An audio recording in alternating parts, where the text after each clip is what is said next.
Watch what happens as this provider becomes more and more confrontational in her warnings about tobacco use and her advice to quit smoking. Okay, so I wrote a prescription for an antibiotic for Aiden that should help with the ear infection, but in looking through the chart, I mean, it seems like he's had 6 or 7 of these just in the past year or so. Yeah. That's really a big problem. Yeah, it's pretty stressful for both of us. I think it's really upset. Well, one of the primary risk factors for multiple ear infections in kids is actually smoke exposure. Are you smoking? Yeah, I do smoke, but I don't smoke around him. I try really hard not to smoke around him. Well, the fact that he's having these ear infections is indicating to me that he is being exposed to smoke. And so what can you tell me about that? I don't know. I mean, I try really hard not to smoke around him. I don't smoke in the car. When he's home, I go outside to smoke.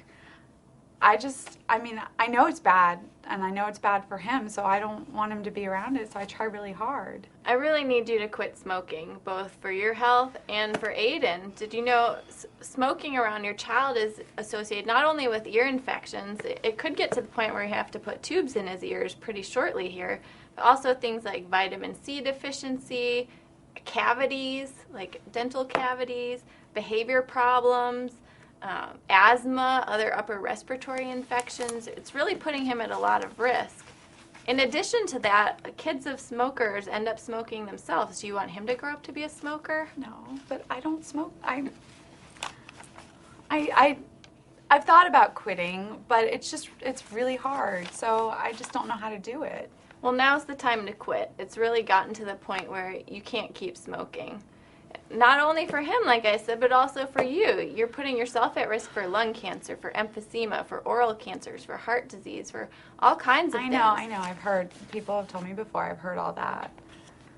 I just don't know how to do it. How am I supposed to quit? It's so hard. Well, there's all kinds of things you can use now. It's not as hard as it used to be. You can use nicotine replacement. There's patches, there's lozenges, there's gum, there's the inhaler, there's nasal spray. We can talk about medications. You can try Chantix, you can try Zyban.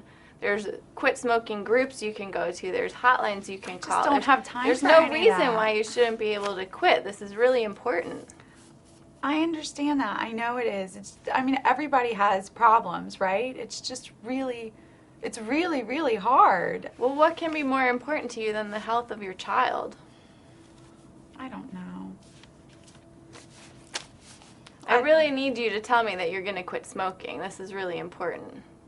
I'll go look at all those things and I'll find, I guess I'll try to find something and I'll talk to my doctor about it. Okay, well, I think you really need to think about this seriously. Like I said, it's really putting yourself and your child in danger.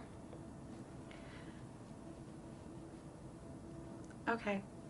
Whatever. Okay. Okay. By starting the interaction with an accusatory question,